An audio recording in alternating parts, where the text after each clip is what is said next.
Hi everyone, my name is Haley Duralia. I'm here to talk about Bitcoin and some of the negatives that it offers. So what is Bitcoin? I was pretty new to this idea, so that was why I chose to present on this topic. So Bitcoin is a type of currency. It's also known as a cryptocurrency that can be used to buy merchandise anonymously. So people can send bitcoins to each other using apps, or you can use your computer. It is similar to sending cash digitally. So if you've ever used any of the apps like Venmo or Google Pay, it's similar. So you have a digital wallet with a personal ID, and this is how you anonymously send the Bitcoin. So, Bitcoins are stored on a person's virtual bank account through their computer or their cloud. So that's how they're able to access it. Bitcoins are not tied to any country or subject to any regulation by government or anything like that, or any bank system. So this is how it's done anonymously. So how do you gain Bitcoin? Bitcoin can be bought or exchanged using different currencies through Bitcoin exchange programs. Some of the lead marketplaces to do so are known as Coinbase or Bitstamp and Bitfinex.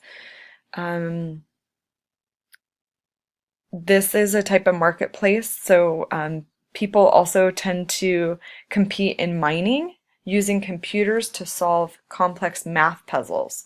And the winner of these math puzzles is rewarded with about 12.5 bitcoins. Currently, this occurs roughly every 10 minutes throughout every day. So these winners of these math problems are earning their bitcoins this way. Or again, it can take place through exchange and buying and selling. So currently, one Bitcoin is worth approximately $6,600 in US dollars. So the currency fluctuates, with time. So this is the current worth of one Bitcoin. So what are the negatives of using Bitcoin? I find one of the negatives to be that Bitcoin is anonymous. Transactions between buyers and sellers only reveal their wallet ID that I was discussing previously. So this is like a personalized ID to them, but it never reveals their names or any other personal information like a credit card number or anything like that.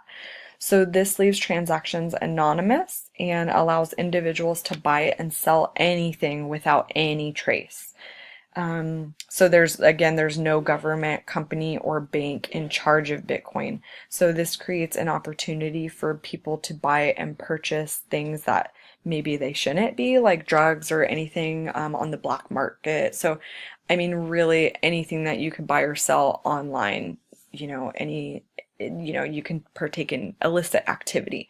So, again, people are partaking in illegal activity, and we cannot trace that purchase or that sell back to that person. So transactions are also irreversible.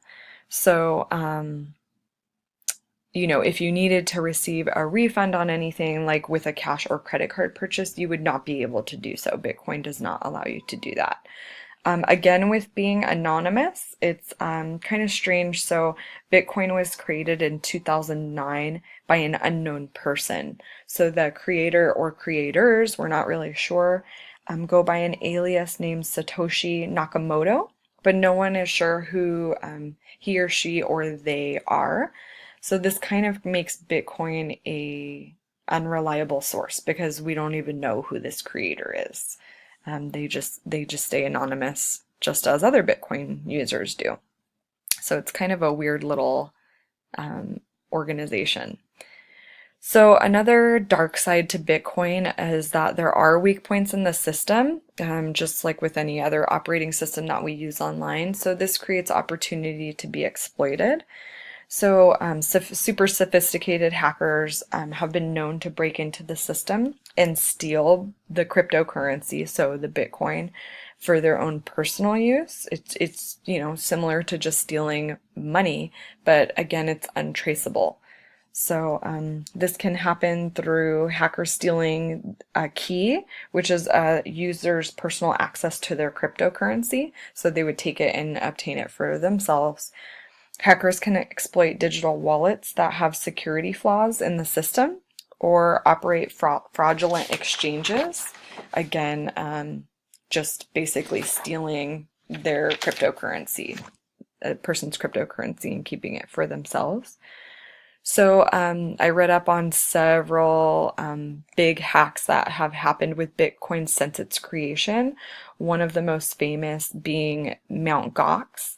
So this was a Japan-based Bitcoin exchange, and they were hacked in 2011 and then again in 2014. A lot of people don't realize that they've actually been hacked twice.